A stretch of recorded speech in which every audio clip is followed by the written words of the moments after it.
e abbiamo scoperto che qualcuno ha sparato lui.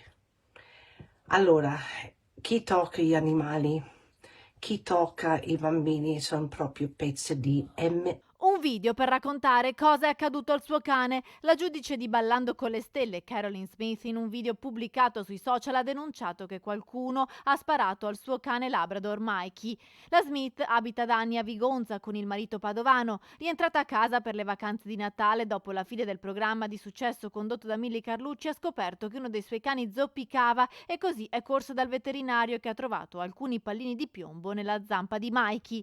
Indegnata, Carolyn Smith ha raccontato i dettagli della brutta vicenda sui social per cercare di trovare il responsabile di questo gesto vile.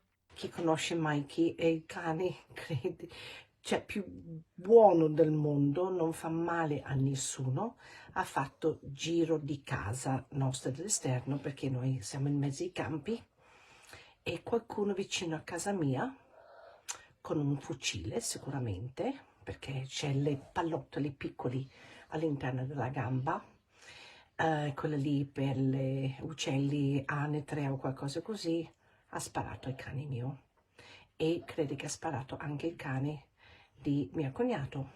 Nonostante la sua voce calma, la Smith non nasconde la sua rabbia e dice di avere anche un'idea di chi possa essere il colpevole ed è pronta a denunciare. Se qualcuno che è vicino a casa mia lo sa chi è, dimmelo, perché io lo faccio sapere lo stesso, però dimmelo, è meglio, ok?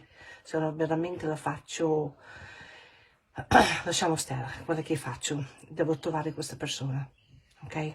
Ho un'idea chi è, so sta attento.